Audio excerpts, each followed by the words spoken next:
Voilà, bonsoir à tous. Il est en ce moment 20h52 en Guadeloupe et à la même heure à New York d'ailleurs. Et nous sommes en direct avec vous jusqu'à 22h pour une émission spéciale. Puisque vous le savez, l'élection américaine, c'est une élection mondiale, ça mobilise les Guadeloupéens, ça mobilise le monde. Alors, au moment où nous parlons, vous voyez le résultat, 264 voix de grands électeurs pour Biden et 214 pour Trump qui avait annoncé sa victoire dès hier. Dans un climat plutôt électrique, car Trump semble être battu et annoncé qu'avant le 6 décembre, la deadline, il fera les recours nécessaires, mais aura-t-il le temps? Ça, c'est une autre question. En fait, Trump a sous-estimé le vote par correspondance. La surprise est venue, il faut le dire aussi, quand même pour Trump, de la Floride, où les Chicanos, les Hispanos ont voté Trump. On en parlera tout à l'heure. Alors ce soir, pour en parler que des spécialistes, de grands spécialistes, on va commencer par Assatou Diallo. Bonjour, bonsoir plutôt. Oui, Assatou Diallo, elle est chercheure en droit public, elle est en Guadeloupe, elle est burkinabé, c'est bien ça? Et elle sera avec nous, avec bien sûr Didier Détouche, politologue qu'on connaît déjà. Faut-il le présenter? Par contre, on va présenter son dernier ouvrage, La République à bout de souffle, chronique de la vie politique de Hollande à Macron. Voilà, c'est sorti il y a quelques semaines et ce sera bientôt disponible en Guadeloupe. On se rappelle du département au pays d'outre-mer. Je ne sais pas si le père Magra a utilisé à pomper le terme, en tout cas, il fait le buzz en ce moment. Et puis, bien sûr, nous avons aussi Vincent Tacita, directeur de Cadistat. Faut-il le présenter, Vincent? Si tu veux, Danick, il n'y a pas de souci. Vincent, c'est un habitué des plateaux, un habitué des réseaux sociaux, tout le monde le connaît. Et puis, nous aurons par Zoom, depuis New York à Dizé, Uterine, qui est journaliste guyanaise, mais qui vit à New York depuis un certain nombre d'années, qui nous fera le plaisir de nous dire la situation là-bas à New York quand le résultat final sera affiché. Steve Gadet, qui est universitaire, mais qui vit en Martinique, spécialiste des États-Unis, on l'aura aussi tout à l'heure par Zoom. Et puis, nous irons rejoindre, bien sûr, chez Dissident Barom. Il est à Cap-Esther. Il est en Guadeloupe, lui aussi. C'est un universitaire avec tous ces gens-là. Mais nous allons parler de cette élection. Alors, c'est un moment assez particulier. Même aux États-Unis, on parlait de tensions assez graves si Trump n'avait pas gagné. Au moment où nous parlons, les choses sont en train de se mettre en place. Didier Détouche, vous aviez prévu cette situation assez tendue? Alors, je serais tenté de dire qu'on l'avait prévu pour nous. Oui. En réalité, depuis quelques semaines, pour ne pas dire 2 ou 3 mois, on avait d'une part des déclarations de Donald Trump qui, prévoyant que le vote par correspondance serait un vote plutôt en faveur de Joe Biden, parce que provenant de villes démocrates, parce que possédant d'habitude et de tradition électorale démocrate, les démocrates utilisent plus le vote par correspondance que les républicains, et également étant une nouveauté puisque étendu à beaucoup plus de villes qu'auparavant. Et donc, Trump avait déjà tweeté, comme à son habitude, mais déclaré donc que cette élection-là courait un grand risque de fraude, tant il est vrai que, il faut le reconnaître aussi, le vote par correspondance est un vote qui amène quelquefois les électeurs à commettre quelques erreurs, et donc il peut y avoir dans le comptage des voix un certain nombre de possibilités de fraude ou autre. En tout cas, ça ouvrait une possibilité de plainte en justice, ce que s'est empressé de faire dans son processus de campagne Donald Trump et dans ce processus électoral de fin d'élection où il n'a pas attendu, et pour les derniers États qu'il estime être litigieux, oui, il a déjà porté plainte auprès des cours suprêmes étatiques de ces États, donc le Michigan et le Wisconsin. Alors, on va tout de suite rejoindre Steve Gadet en Martinique, puisqu'il nous a dit qu'il ne pourrait pas être jusqu'à la fin de l'émission. Steve, vous êtes avec nous? Vous nous entendez? Oui, je vous entends très bien. Alors, Steve, j'ai une question. Je sais que vous êtes un spécialiste des États-Unis. Avant cette élection, on disait que les jeunes Afro-Américains étaient un peu déçus des démocrates et allaient voter républicain. Vous avez entendu ça? Oui, j'ai vu des jeunes noirs américains avec le slogan de Donald Trump et des jeunes noirs américains qui étaient conservateurs tout simplement, sans complexe. Oui. Il y a plusieurs noms comme ça, il y a plusieurs visages qui sont apparus dans le débat public. Oui, bon, c'est pas étonnant, mais je sais qu'ils ne représentent pas forcément une grande majorité. Il y a beaucoup de jeunes noirs américains qui ne se retrouvent tout simplement pas dans ces deux partis traditionnels. Hein. Voilà, et qui sont des fois dans d'autres partis. Des fois, ce sont des partis bien de gauche ou tout simplement qui ne sont pas du tout encartés dans un parti politique, qui militent des fois autrement ou qui militent pas du tout, quoi. Alors, vous n'avez pas été surpris par le résultat du vote de la Floride, je suppose? J'avoue que je n'avais pas forcément les yeux rivés dessus, mais je ne suis pas surpris par l'ambiance générale. L'ambiance générale, moi je disais que le meilleur scénario, ça aurait été soit que, quand je dis meilleur scénario, un scénario qui ne donne pas ce qu'on a maintenant, hein, pas un scénario que je veux, mais ça aurait été soit que Biden gagne de beaucoup de points d'avance, une victoire nette, ou que Donald Trump simplement gagne, quoi, et gagne aussi avec quelques points d'avance, sachant que Biden aurait été plus classe à reconnaître sa victoire.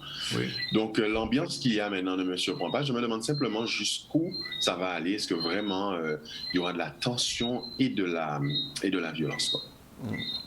On va vous retrouver un petit peu plus tard, on va vous libérer. Alors, on va faire un petit tour à New York très rapidement avec notre amie Alizée Uterine qui est journaliste. Alizée, bonsoir. Bonsoir.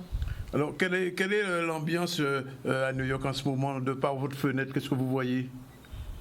Là, honnêtement, aujourd'hui, c'est une belle journée. C'était une belle journée, hein. C'est toujours pas terminé. Je veux dire, les gens sont plutôt confiants. En tout cas, je vis à Harlem, donc c'est quand même une ville pro-démocrate. Et les gens, franchement, donc j'ai quand même passé, je suis sortie, donc voir un petit peu l'ambiance, à croire que les gens se préparent à la victoire, en fait. Donc c'est vraiment un esprit de plénitude. Les bars sont ouverts, tout le monde est dehors, il fait beau. Donc ça me rappelle aussi au moment où Obama avait gagné, c'était à peu près le même, une belle journée pareil, hein, donc, et là donc, on sent vraiment que le vent a tourné et que bon, on est patient, on est quand même serein, oui. Mais des choses en tout cas, les gens sont paisibles en fait, hein. Oui. Les derniers résultats n'ont pas encore été proclamés, non? Non, alors à 21h, donc on aura les résultats définitifs pour la Géorgie, oui. Et pour l'Arizona aussi également. Mais bon, déjà à 21h, en tout cas, en fonction des résultats, on saura déjà plus ou moins qui en tout cas, sera gagnant, en tout cas. Voilà. Bien, on vous retrouve plus tard dans la soirée si les résultats définitifs sont proclamés. Et je reviens vers Assatou Diallo. Merci d'être avec nous. Je disais que vous êtes juriste, vous êtes burkinabé, vous êtes en Guadeloupe. C'est votre premier séjour ici chez nous? Oui, c'est mon premier séjour en Guadeloupe. Oui. Et je viens de Paris 1 et de Genève, oui. Où j'ai enseigné. Et cette année, j'ai décidé de venir en Guadeloupe pour changer. Alors, je disais au début, dans l'introduction, que ce vote est un petit peu mondial. Pratiquement, on est dans la mondialisation, mais tout le monde a les yeux braqués sur cette élection. Comment vous, en tant qu'Africaine, originaire du Burkinabé, vous voyez un peu cette élection? Comment vous ressentez ça au niveau de l'Afrique et de vous personnellement en tant que juriste? Alors, mon ressenti par rapport à cette élection, oui. Il n'est pas différent de mon ressenti par rapport à l'élection précédente, parce que les États-Unis, enfin les Américains élisent leur président et non le président du reste du monde. Oui, c'est l'impression que ça donne. Oui. Et donc, je n'ai pas d'attente particulière en ce qui concerne cette élection. Mes attentes concernent la politique internationale, oui. Qui sera menée plus tard. Oui. Parce que c'est une politique internationale qui va m'impacter en tant qu'individu. Parce que Trump, le mandat de Trump à la tête des États-Unis, on peut globalement retenir qu'il a procédé à un démantèlement, oui. Réglementaire sur l'énergie-climat. Et d'autre part, il a conduit l'Amérique à sortir des grands accords internationaux. On pourra y revenir. Sur les questions internes, ce sont les Américains, enfin, ces questions internes, celui qui sera élu de toute manière héritera de la problématique du Covid. Et aussi, ça, c'est clair. Voilà, le trumpisme, de toute manière, il sera toujours là et il va falloir y faire face parce que le trumpisme a contaminé le reste du monde. Les ultra-libéraux. Justement, j'avais posé la question à Vincent Assita. Vous avez le sentiment que le trumpisme va disparaître, mais si Trump, qui disait d'ailleurs, il voulait même quitter les États-Unis s'il n'était pas élu. Ah ben non, le trumpisme a donné du Bolsonaro derrière. Parce que les résultats sont très serrés. C'est un terreau qui est facile. Ben justement, c'est ce que je voulais dire en fait, c'est que après une élection qui a été une surprise il y a 4 ans, quelqu'un qu'on ne voyait pas venir, y compris chez les Républicains, on ne le voyait pas venir. Donc élection surprise de type qui gérait avant des émissions de télévision, de divertissement, premièrement. Deuxièmement, après une non-gestion du Covid, on aurait pu s'attendre à une sanction brutale et sévère. Oui. Or, ça va se jouer à touche. Il n'y a pas eu de Rosemary bleu. Pas du tout. Avec une augmentation assez importante du taux de participation. Donc ça veut dire qu'il y a, de toute façon, dans tous les cas, Trump aura fait plus de voix aujourd'hui que la dernière fois alors qu'il a été élu. Même s'il perd, il aura fait plus de voix grâce au taux de participation en hausse. Et donc ça veut dire que, comme vous voyez, les motivations, ce qui m'intéresse en tant que sondeur, c'est les motivations des gens qui sont allés voter pour lui. Au-delà du fait qu'effectivement, il tire parti de la croissance économique qui avait commencé à la fin du deuxième mandat d'Obama. Au-delà de ça, c'est les motivations des gens qui votent pour lui. Et l'impact des réseaux sociaux, deuxièmement dans cette campagne, des fake news, il a théorisé ce terme, et ce terme maintenant, on le voit avec la crise du Covid par exemple, c'est un terme qui est devenu planétaire et multi-support et multi-thématique.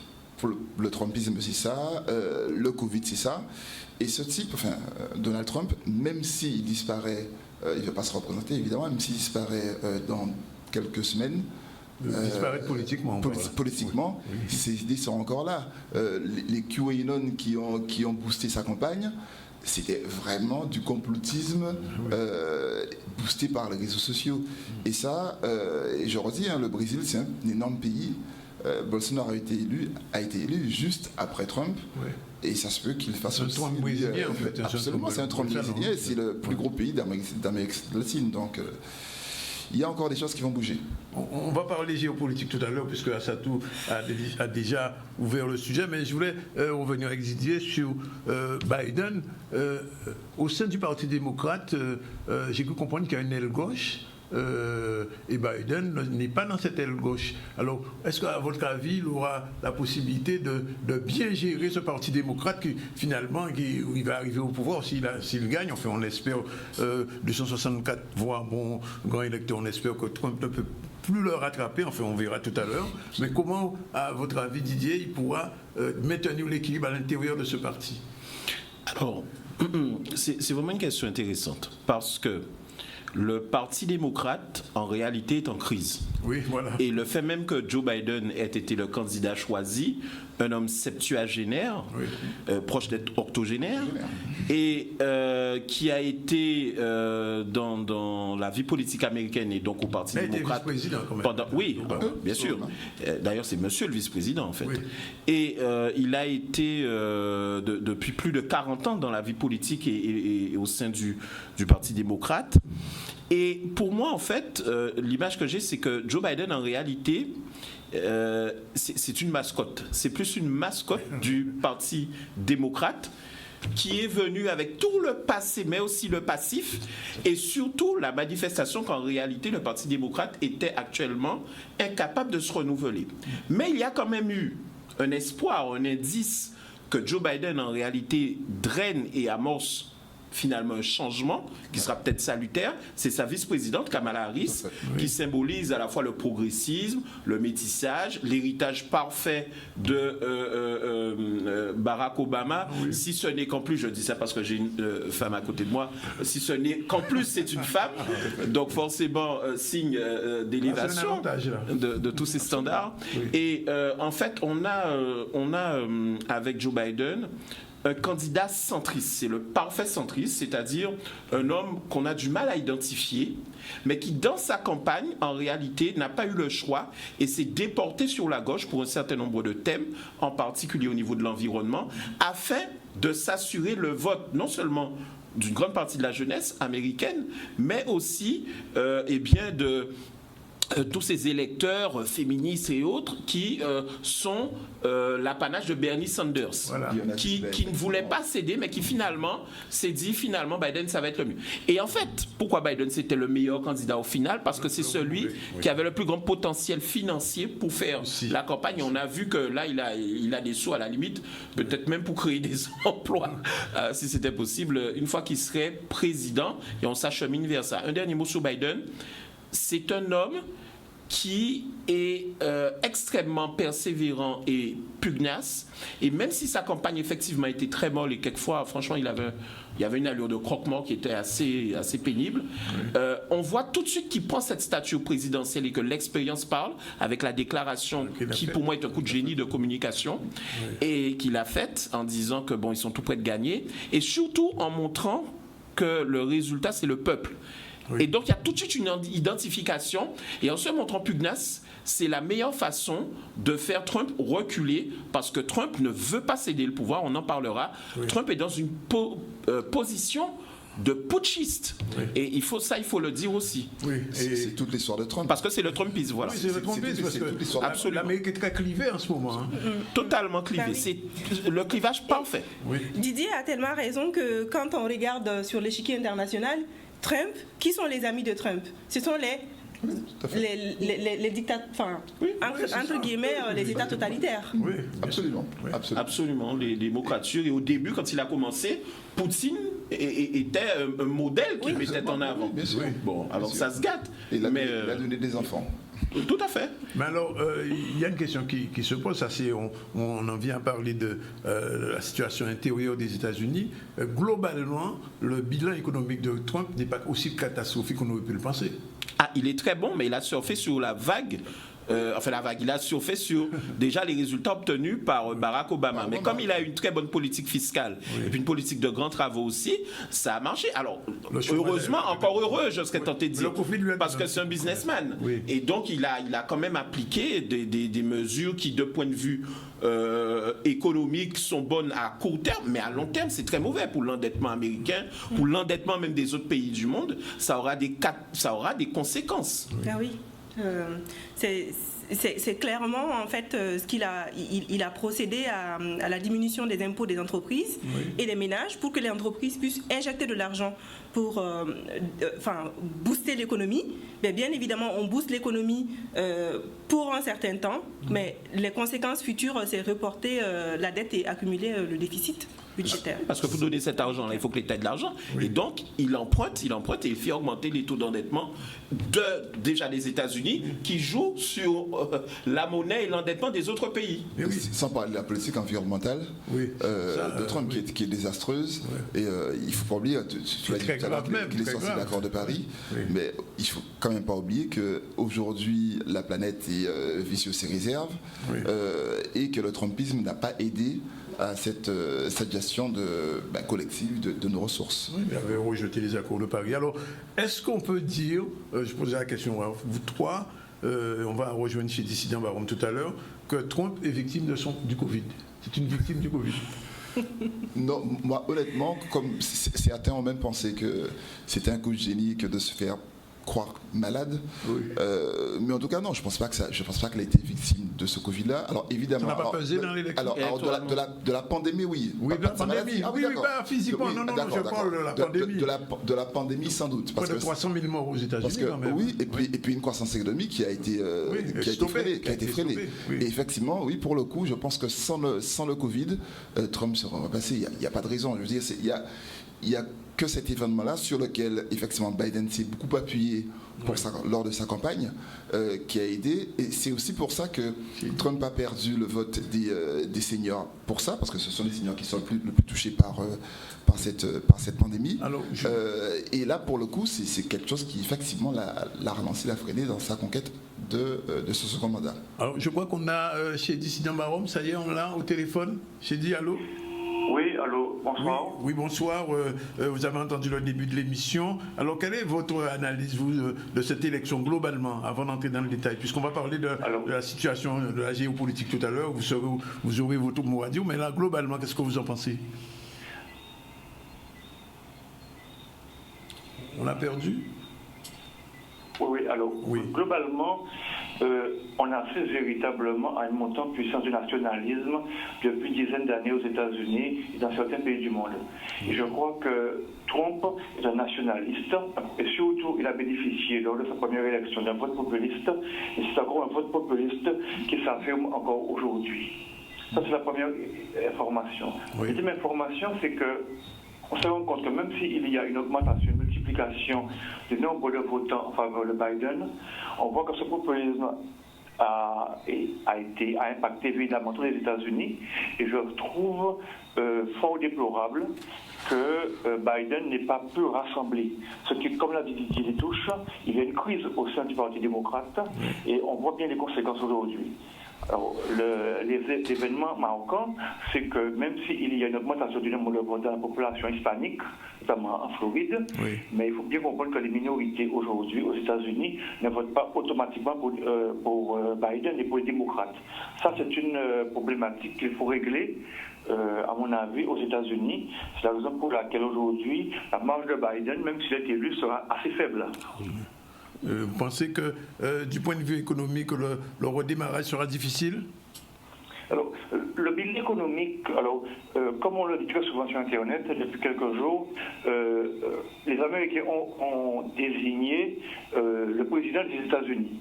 Alors, ce populisme fait en sorte qu'il y ait un nationalisme économique. Et si le bilan de Donald Trump est assez favorable, c'est qu'il a joué sur le repli des États-Unis par rapport à la Chine. Parce que, stratégiquement parlant, depuis la Deuxième Guerre mondiale, les États-Unis cherchent toujours un bouc émissaire pour s'affirmer. Et aujourd'hui, il y a un retour en force d'un ennemi juré, c'est la Chine. Et Biden sera obligé de faire plus ou moins la même chose. Je pense que les commentateurs l'ont dit avec Mme Diallo. Je pense que le Burkina Faso et certains pays africains vont également subir cette montée en pression des États-Unis et ce repli parce qu'il va y avoir des conséquences assez néfastes sur le plan économique. Alors je pense que ce nationalisme économique, Biden va peut-être en bénéficier sur un certain temps. Le petit problème, c'est qu'il va falloir qu'il puisse réajuster toute sa politique économique au niveau international. Et c'est là où le bas blesse, parce que les démocrates, même si Biden est élu, je pense qu'ils vont en souffrir. Alors, justement, Vincent? Non, mais c'est ce qu'on se disait tout à l'heure. C'est que le leg de Trump, ça va être de la crise économique, de la crise Covid. Parce que, je veux dire, le futur chancelier de l'Allemagne, par exemple, va hériter effectivement d'une crise Covid, beaucoup mieux gérée en Allemagne que ce dont va hériter Biden. Et effectivement, ce passif-là, il sera obligé de faire avec. Ça va être très compliqué pour lui aussi, de toute façon, son mandat. Alors, Didier, justement, il faut qu'on parle de l'aspect géopolitique un petit peu. D'abord, le conflit avec la Chine autour de la 5G, de Huawei, etc. Est-ce que vous pensez que Biden aura à renégocier ce que Trump a découpé en petits morceaux, c'est-à-dire les accords entre la Chine et les États-Unis? Où ça va dépendre, parce que vraiment le Trumpisme peut être qualifié en tant que tel, en idéologie en fait, parce qu'il y a de multiples facettes dont beaucoup sont inédites à la fois au niveau international et au niveau économique. Et en fait, Joe Biden, et ça on peut le lui reconnaître, tout en étant centriste, tout en étant quelqu'un qui essaie de composer et quand même bien taillé pour être le président de tous les Américains, c'est quelqu'un qui a des idées très arrêtées sur la conduite des affaires internationales tout en étant américain.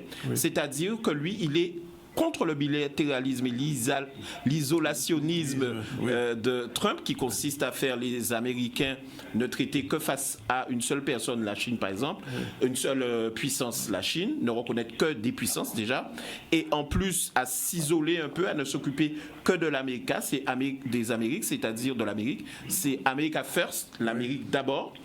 et à aller dans le multilatéralisme, c'est-à-dire avoir une volonté d'être dans des accords avec plusieurs acteurs, plusieurs puissances pour dégager un consensus commun. Donc ça, c'est sûr qu'on va revenir vers cela. Mais comme il est américain et que les Américains regardent toujours en faveur de leurs intérêts avant toute chose, c'est presque la vocation d'une superpuissance ou d'une hyperpuissance, ce qu'étaient les États-Unis il y a encore quelques temps, eh bien, il aura tendance, Joe Biden, à privilégier, bien sûr, les intérêts américains qui sont devenus de plus en plus saillants et importants pour le développement d'une politique économique qui satisfasse les Américains. C'est ce que Trump avait compris. Parce que Trump a agi de façon inédite dans plein de domaines. Souvent, il soufflait le chaud et le froid pour obtenir en réalité quelque chose dont on ne pensait pas que c'était son intérêt. On n'a pas compris ce qu'il a fait avec la Russie. La Chine, ce n'est que tardivement qu'on s'est rendu compte qu'il avait décidé que ça allait être l'ennemi numéro 1 en réalité, en oubliant totalement la Russie, le Proche-Orient, etc. Et surtout, c'est quelqu'un qui n'a pas hésité à libérer en fait les États-Unis des entraves dans lesquelles ils étaient par le biais d'un certain nombre de traités. Pas sûr que Biden ait envie de remettre les États-Unis dans des situations compliquées. Par contre, sur l'environnement et sur l'opposition à la Chine, parce que la Chine c'est quand même quelque chose, là oui on aura un peu de Trump aussi dans cette politique. Alors justement, je voulais poser la question à Aïssatou Diallo. Pendant la période du trumpisme aux États-Unis, les États-Unis ont été un petit peu absents de l'Afrique. Et la Chine a profité.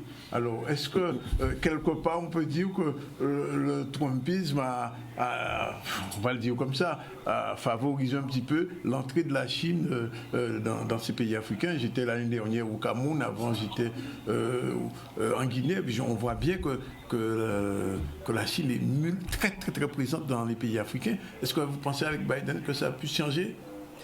En fait, ce que je pense fondamentalement de la politique chinoise par rapport à l'Afrique et au reste du monde, cette politique, elle s'inscrit pas par rapport à une politique africaine, elle s'inscrit dans le cadre de la politique de la route de la soie, qui concerne bien sûr. Voilà, l'Europe et aussi l'Afrique et l'Amérique.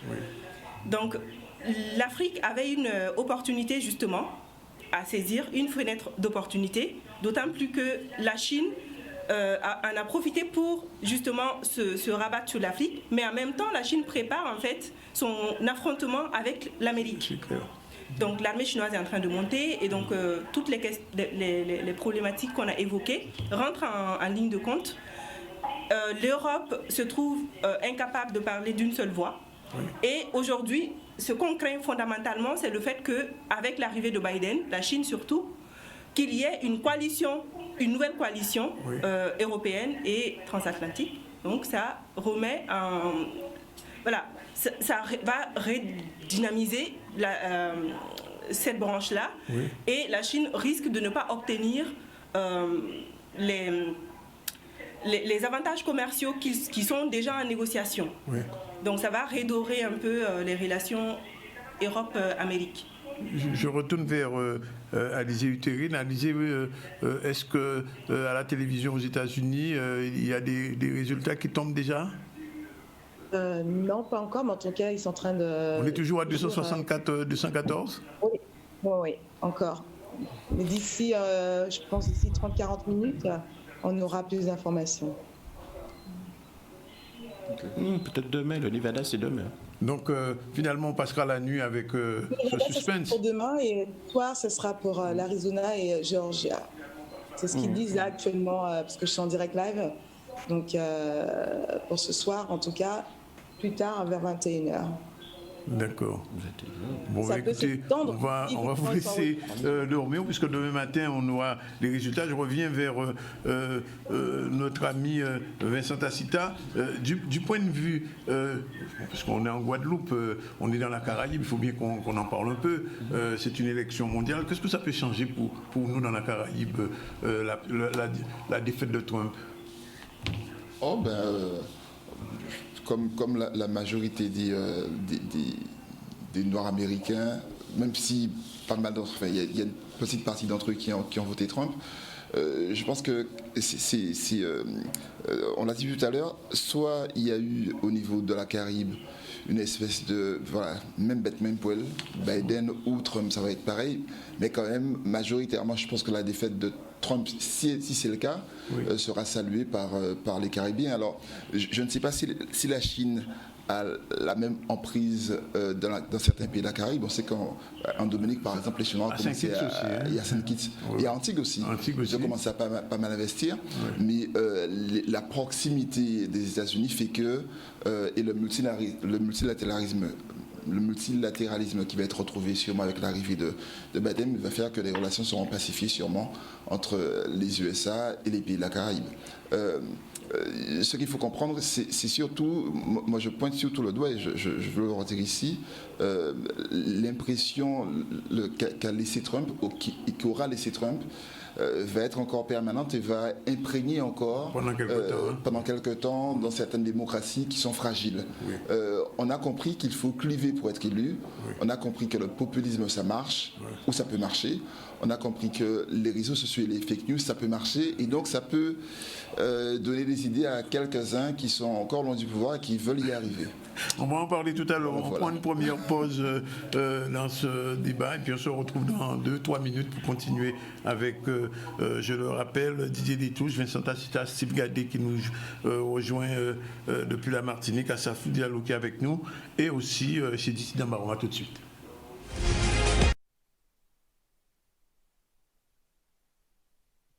Événements aux États-Unis. Alors je rappelle que nous sommes avec Didier Détouche, politologue, Vincent Tacita, directeur de Calista, Steve Gadé, universitaire qu'on va joindre tout à l'heure en Martinique, chez Dissident Baron, universitaire lui aussi, et notre invité un peu spécial, c'est la première fois qu'elle intervient en Guadeloupe, Passatou Diallo, chercheur en droit public et Alizé Utérine depuis New York. Alors, oui, est-ce que Steve est toujours là?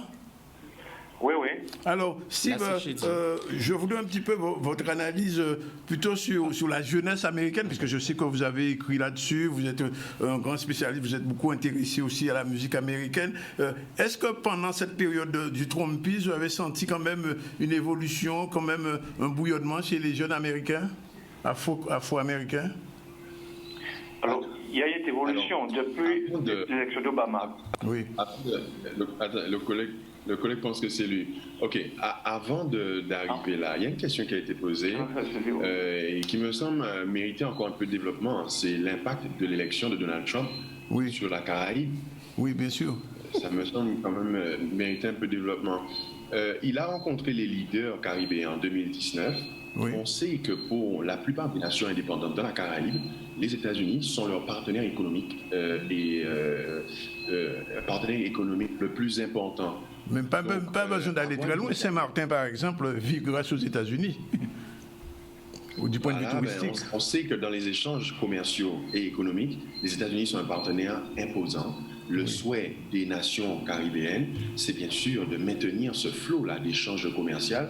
C'est vital pour leur économie. Il y a aussi un autre... donc, en ce sens-là, Donald Trump, sauf pour Cuba, semble être pro-business, pro-échanges commerciaux, sauf bien sûr pour Cuba. Là où ça va changer, si Donald Trump est élu, ça veut dire que le régime cubain va être encore plus asphyxié par l'administration Trump. Si l'administration Trump n'est pas élue, on aura peut-être quelqu'un dans l'administration Biden qui va gérer ça autrement, avec des liens moins tendus. Donc ça me semble être une grande différence. Et il y a deux autres domaines qui sont importants pour nos Caribéens. C'est toute la politique qui touche au changement climatique. On sait que nos îles, avec les sargasses, avec le niveau de l'eau qui monte, etc., nos îles sont sujettes à des désastres lorsqu'on pense à la question climatique. Et on sait que Donald Trump, lui, il pense que ça n'existe pas, quoi. Il pense que c'est un truc qui est fabriqué. Donc on sait que si c'est l'administration Trump qui continue, tout ce qui touche au changement climatique et aux cyclones et aux sargasses, tout à fait. On sait que ça ne va pas forcément s'arranger. Là, il y a un domaine qui me semble important, et il y aura peut-être pas de grande différence entre les deux, c'est tout ce qui touche au trafic de drogue, trafic d'armes et au trafic de drogue. On sait que les États-Unis ont une vraie surveillance parce que nous, la Caraïbe, on est une porte d'entrée vers eux. Donc, ils ont une vraie surveillance et ils déploient des moyens pour pouvoir gérer ça. Ça me semblait important de dire ça. Ensuite, maintenant, les leaders caribéens, comme en 2016, lorsque Donald Trump a été élu, ils ont été très surpris, voire choqués, en disant que ils acceptaient ça, mais avec réserve, quoi. Et là, aujourd'hui, quand je vois leur rencontre de 2019, le ton est différent. Le ton est à dire que on veut des relations commerciales, juteuses, quoi. Cela dit, Steve, on a vu un peu l'attitude de Trump avec Porto Rico au lendemain de l'ouragan. Son attitude n'a pas été très, très positive vis-à-vis du peuple portoricain. C'est une attitude, on va dire, c'est lamentable. Qu'on se rappelle aussi de ce qu'il a dit sur les pays de merde. Quand il a parlé des pays de merde, il pensait à certains pays africains et à Haïti et à certains pays dans l'Amérique du Sud. C'est vraiment quelqu'un qui n'a aucun scrupule, quoi. Il n'a aucun scrupule pour salir, diviser, injurier. Oui. Donc c'est assez particulier. Je ne sais pas si les autres nations, les autres pays caribéens lui en tiendront rigueur, parce qu'ils ne sont pas toujours en position de croiser le fer, hein, parce qu'on sait qu'il en va de leur survie économique. Mais on verra bien. En tout cas, c'est resté là dans un coin de la mémoire des gens. Les jeunes Afro-Américains,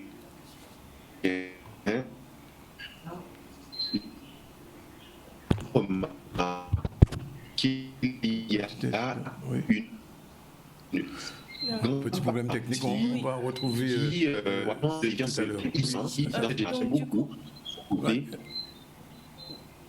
Oui. On a du mal à vous entendre. Oui, ça va.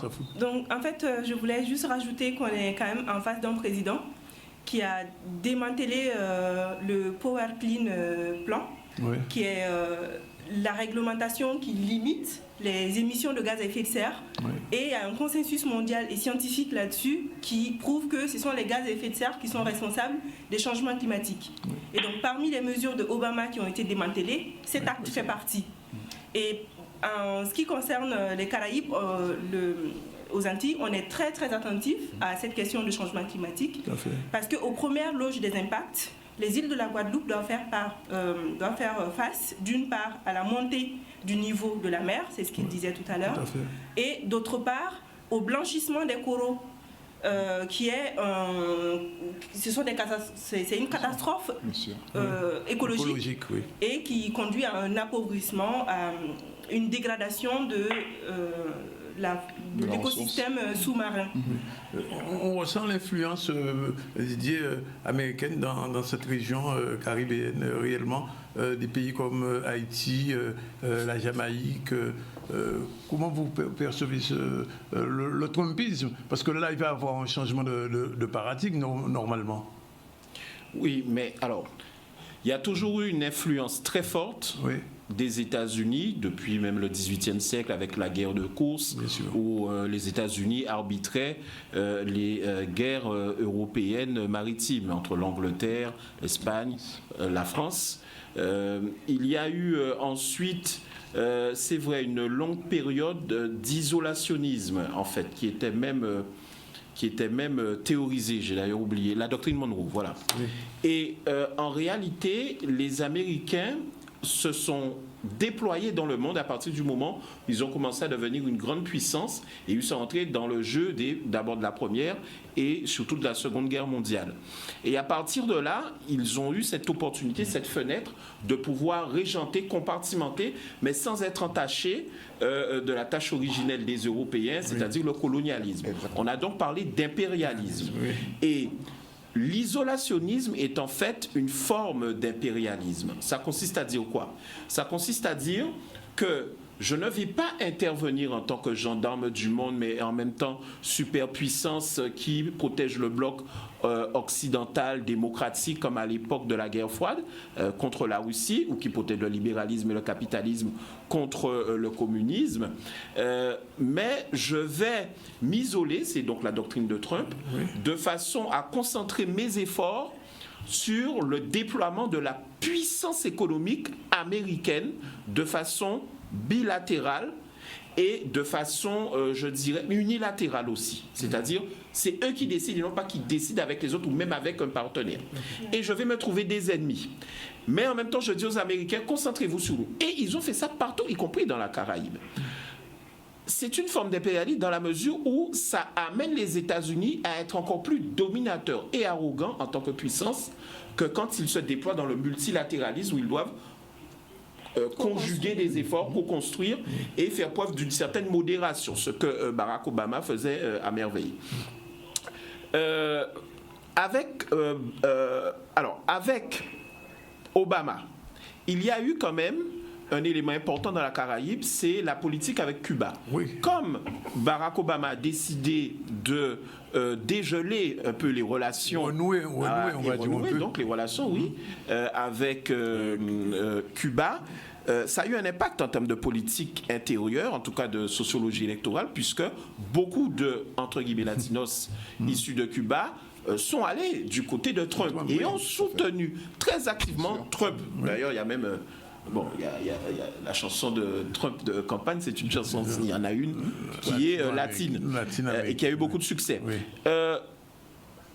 Avec Biden, on va revenir à une forme de politique paternaliste, moins isolationniste, mais surtout concentrée sur ce que veulent beaucoup de leaders caribéens, c'est-à-dire la prise en compte des problématiques environnementales. Oui. Et là, c'est vrai que c'est un gros point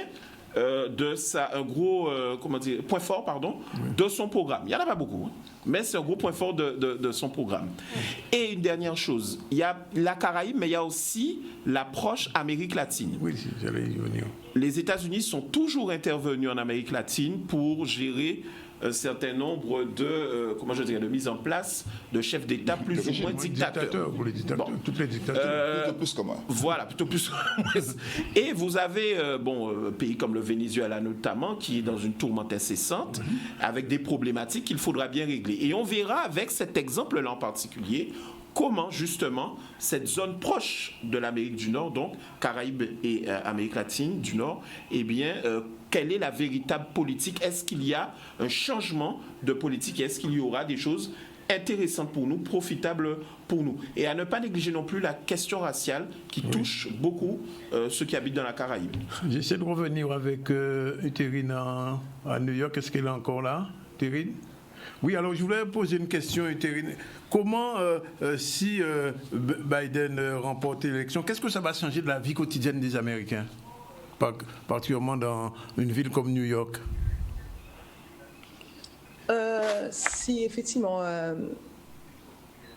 alors en ce qui concerne, en tout cas pour New York, notamment si en tout cas Biden gagne, au contraire, je dirais que c'est une ville, en tout cas New York, c'est fondamentalement démocrate, donc ça ne posera pas de problème. Je veux dire que ça va confirmer en tout cas la préférence en tout cas des Américains, en tout cas à New York.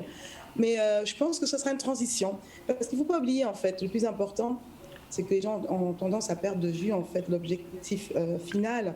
Bien sûr, il s'agit de pouvoir élire donc un nouveau président, notamment Joe Biden. Donc, mais c'est surtout la relève qui sera en tout cas dans tous les cas, il s'agit que de Kamala Harris, qui est la vice-présidente, qui en tout cas sera sur le front, qui sera au devant, puisque je ne souhaite pas de choses négatives donc, au président, mais il faut savoir que pour moi c'est la préparation des prochaines élections.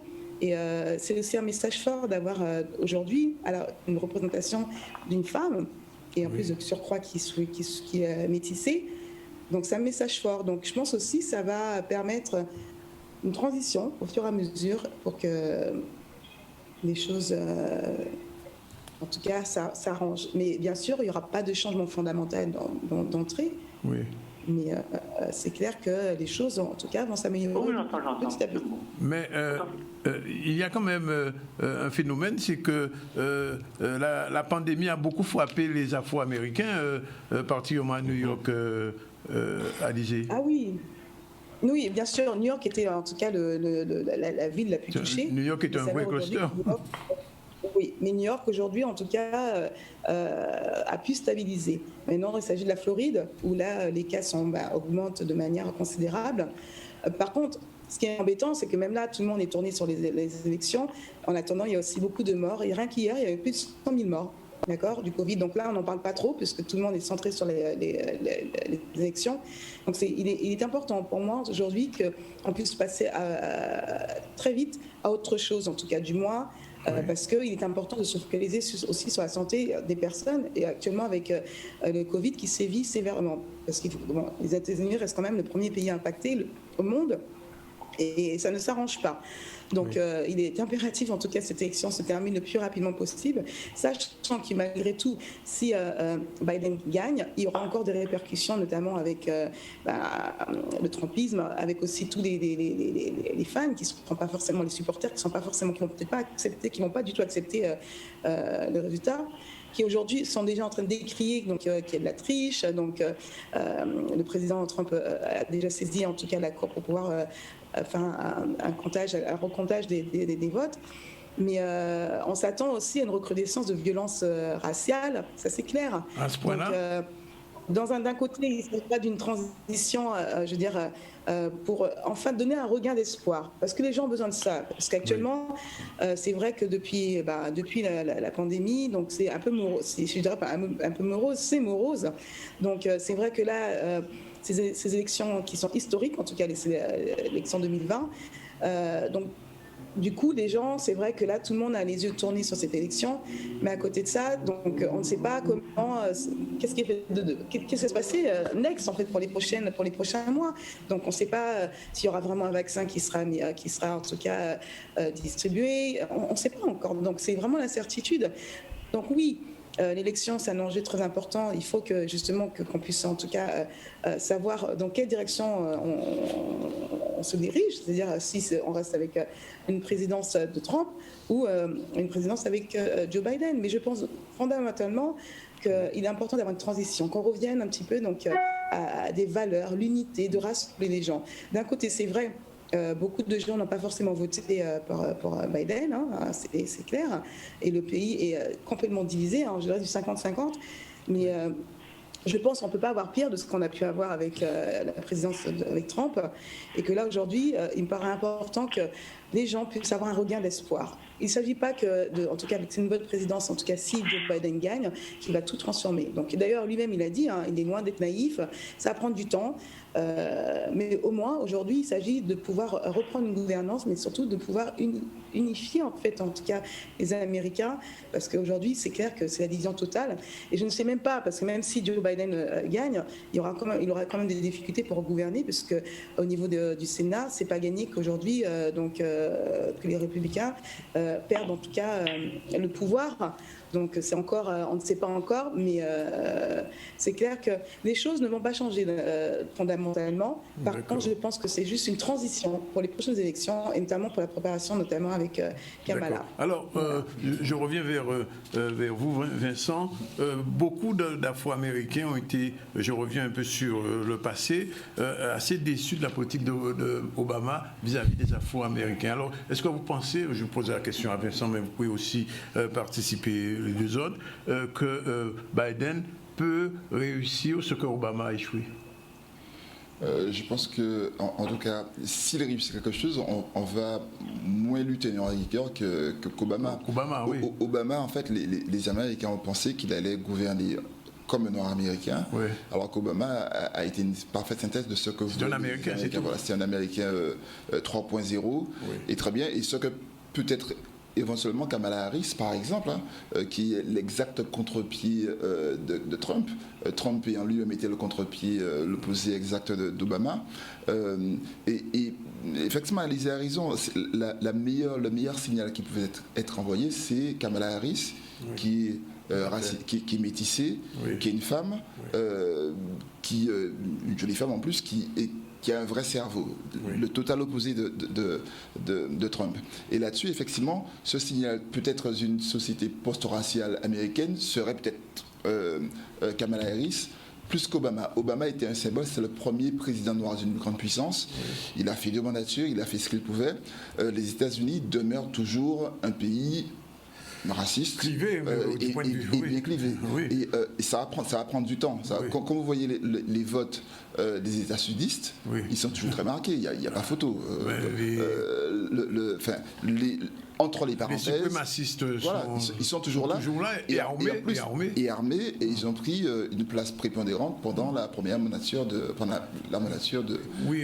président. Oui, alors je voulais dire que moi je suis beaucoup, c'est l'une des rares questions sur lesquelles je suis très pessimiste. Je pense et je trouve que les États-Unis, au point où ils en sont, auront du mal, énormément de mal, à améliorer sensiblement la question raciale. Pourquoi ? Parce que d'une part, ils ont réussi cet exploit d'intégrer dans leur culture une forme de communautarisme primaire.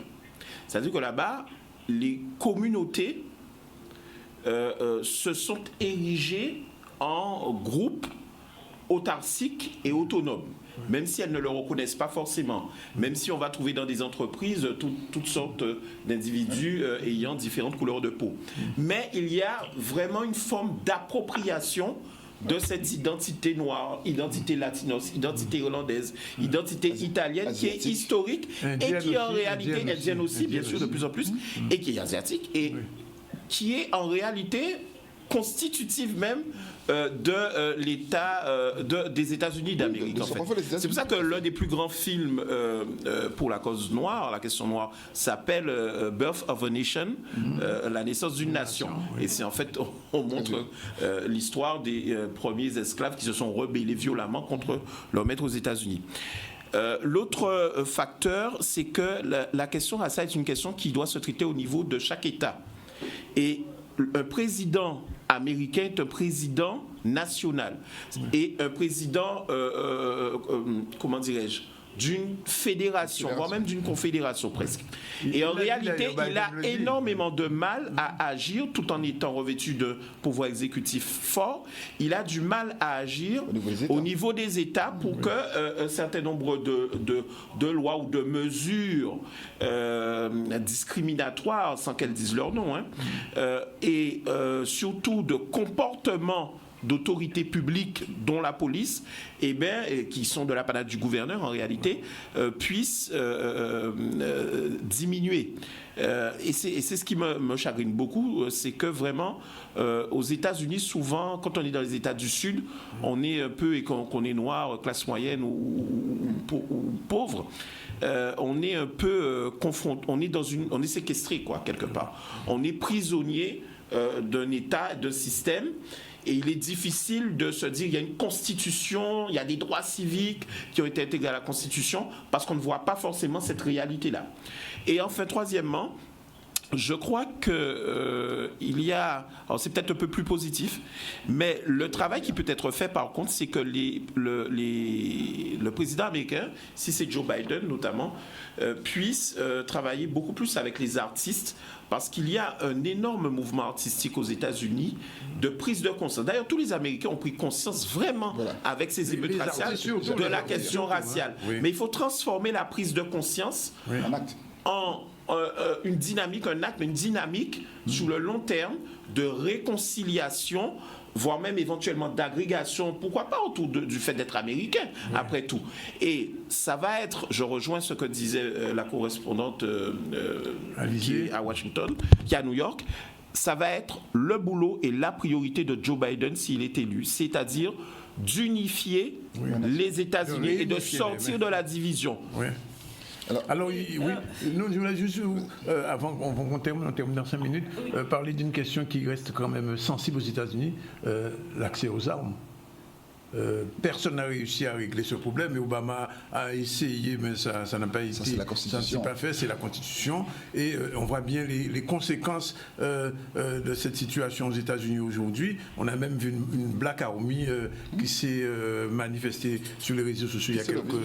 80% d'augmentation de vente d'armes aux États-Unis. C'est pour ça que cette situation que nous vivons là, avec cette élection, est très compliquée, parce qu'il y a des milices de partout qui sont armées jusqu'aux dents. Il y a 420 millions d'armes qui circulent aux États-Unis. 350 millions d'habitants, 420 millions d'armes. Et pourquoi c'est difficile de changer cette politique? Tout simplement parce que à la base, aux États-Unis, on a trouvé un modèle d'équilibre qu'on a appelé le système de checks and balances, c'est-à-dire un système de poids et de contrepoids entre le législatif, le judiciaire et l'exécutif.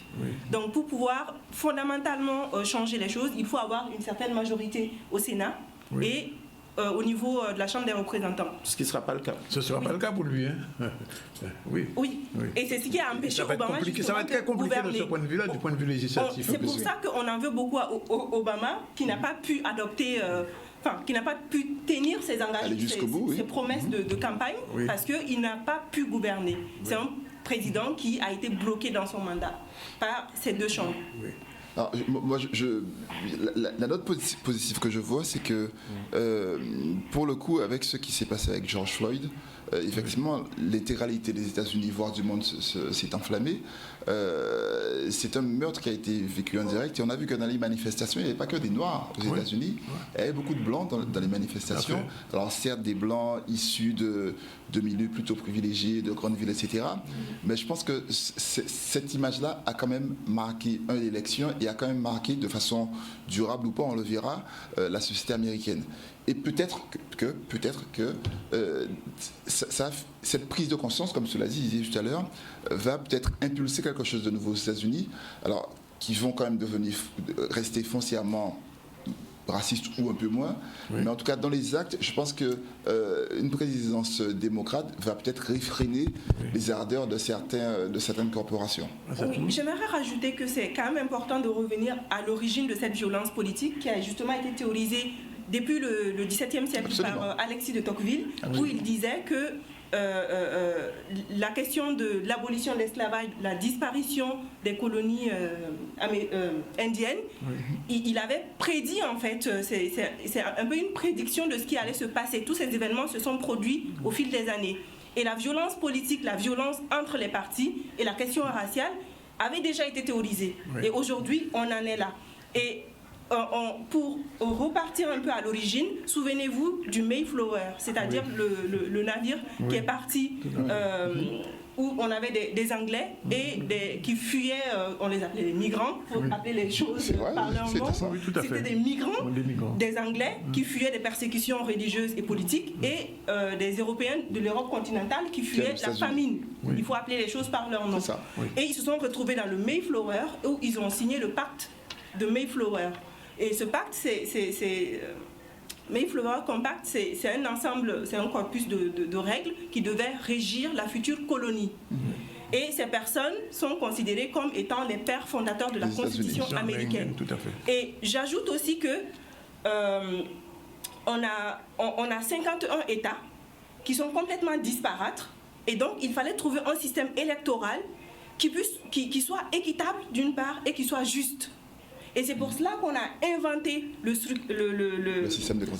système électoral tel qu'on le connaît, qui n'est pas du tout, qui est tout à fait singulier et qui a permis à Trump de gagner la dernière fois, qui a permis à Trump de remporter. Alors, exactement, face à Hillary Clinton. Alors une dernière question, très rapidement, on va terminer. Cette transition avec Biden, elle va être, à votre avis, très longue ou courte? Comment vous voyez ça? Pour moi, ça va être très très long. Alors, très long. Ça va être très long parce que une mandature. Pardon? Une mandature, c'est une transition, une mandature. Non, moi je voyais la transition présidentielle, mais où il y aura des procès. Alors il faut savoir que la Cour suprême avait annoncé qu'elle n'allait pas s'immiscer dans l'élection même, que si elle était amenée à se prononcer, donc après que ce soit prononcé les cours des différents États, elle se prononcerait, mais après que le président qui est techniquement, dirons-nous, été élu, soit déjà en poste. Donc ça, c'est déjà bon. Mais là, il faut s'attendre à de l'agitation sociale, à des affaires judiciaires. Trump ne va pas lâcher l'affaire comme ça parce que non seulement le Trumpisme est extrêmement installé comme une doctrine, vous verrez sur la carte tout le littoral, toutes les côtes et les grandes villes américaines, c'est démocrate. Le centre, et ça veut tout dire, le centre des États-Unis, rural, etc., et le sud, sont à fond pour Trump. Sans compter toutes les milices qui ont proliféré. et les problématiques de terrorisme et autres. Donc on va avoir une période qui va être compliquée. Ça, il faut s'y attendre à tous les niveaux. Et si Joe Biden est élu comme il semble être très proche de l'être, il faut voir que le challenge est énorme et considérable, et je ne suis pas sûr que le Parti démocrate en réalité soit, dans l'état actuel des choses, armé pour faire... tandis qu'en face, le Parti républicain est devenu quasiment un parti réactionnaire. Donc ça va être extrêmement compliqué, mais restons optimistes, mon cher Vincent. On peut penser qu'il y a des jeunes, qu'il y a une jeunesse, qu'il y a des forces nouvelles qui vont arriver. Et moi, je peux vous dire, pour avoir vu le discours... la locution qu'il a faite il y a quelques heures, Joe Biden, moi personnellement, en tant que citoyen du monde, dirons-nous, ça m'a fait du bien parce que j'ai vu enfin un homme d'État qui avait un sens moral dont ont besoin les Américains et non pas quelqu'un qui ment à longueur de phrases. Je vois aussi, ils sont encore avec nous, on va voir. Steve, vous êtes encore là ? Non, Steve n'est plus là. Oui, là. Oui, Steve, alors, un dernier mot, parce qu'on va conclure, on va faire le tour après avec Terrine. Alors, quelle est votre vision de cette période transitoire ?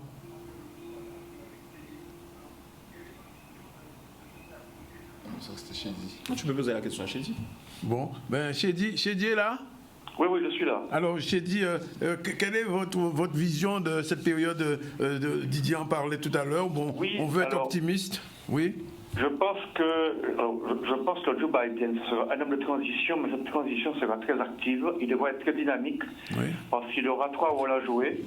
Le premier devra pacifier les États-Unis, pacifier les États entre eux, pacifier les clivages politiques, pacifier également les populations et les minorités. Pacifier même le Parti démocrate d'ailleurs. Ensuite, il devra rassurer ses partenaires économiques et stratégiques au niveau international. Oui. Allô ? Oui, vous êtes encore à l'antenne, oui, allez-y. Il devra rassurer ses partenaires internationaux sur le plan économique, sur le plan politique, tous ses alliés. Et ensuite, il devra rassurer également la population. Alors, un grand rôle devra être joué par les intellectuels, et comme l'a dit Didier, les artistes, justement pour essayer de tenter de ranimer une flamme d'une conscience collective américaine, un nouveau pays avec la jeunesse. Je pense que les réseaux sociaux qui ont très desservi justement l'image de marque des États-Unis durant ces 4 dernières années, je pense qu'il va falloir réanimer justement cette flamme, cette image. Je pense que Joe Biden a un gros travail à faire, tant sur le plan intérieur et que sur le plan extérieur. Uterine ? Oui, alors, quelle est votre position, quelle est votre vision sur si Biden gagne, comment les choses vont s'amorcer progressivement aux États-Unis? La transition sera longue ou courte de votre point de vue, très rapidement?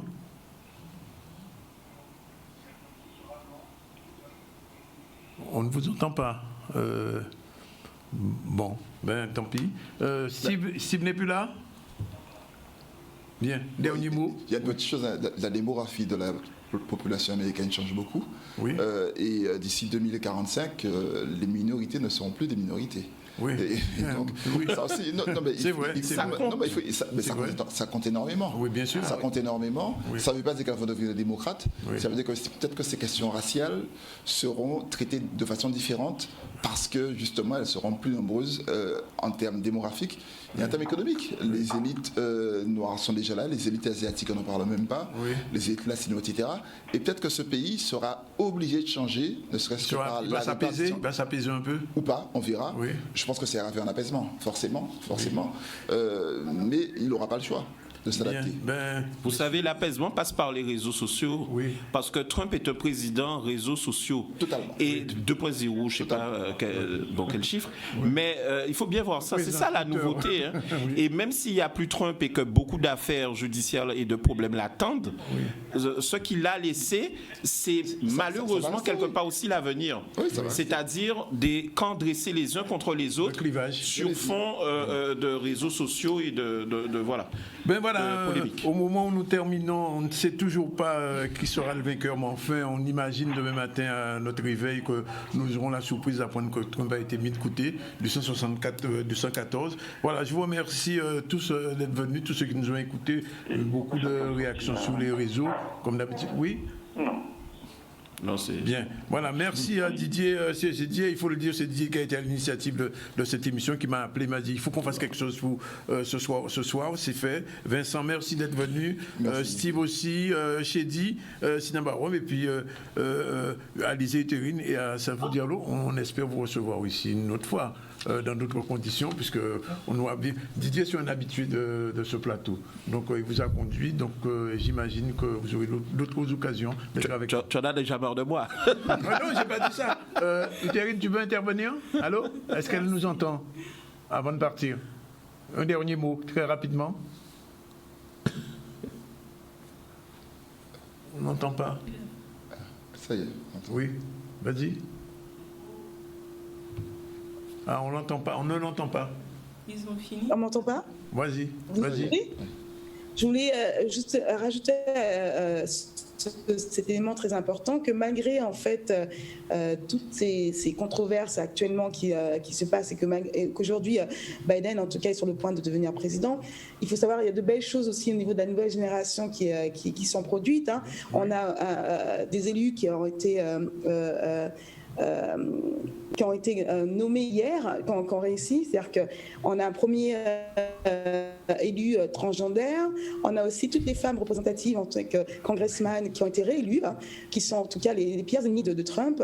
Et à côté de ça, on a aussi un élu qui est gay, qui a été, en tout cas à l'État de New York, qui a été en tout cas nommé aussi également. Donc il y a de belles choses malgré tout, donc il faut garder un optimisme. Tout, ça prendra du temps, mais je pense qu'on arrive en tout cas dans une période de transition et qui se fera bien sûr avec beaucoup il y aura d'efforts à fournir, en tout cas des deux côtés. Hein. Et je pense que le vice-président actuellement, Joe Biden, a quand même déjà lancé le temps qu'il est le président des États-Unis, pas forcément un républicain ou démocrate, et qu'il faut aller dans cette direction. Voilà. Merci Thierry depuis New York et merci à tous ceux qui étaient avec nous jusqu'à 22h et puis demain matin, 22h, on se retrouve à 12h30 pour le ZCL normal et on aura l'occasion de reparler de cette élection. Voilà, merci, bonsoir. Et la réalisation était assurée par notre ami Kevin, toujours là quand il faut. Allez, c'est fini pour ce soir.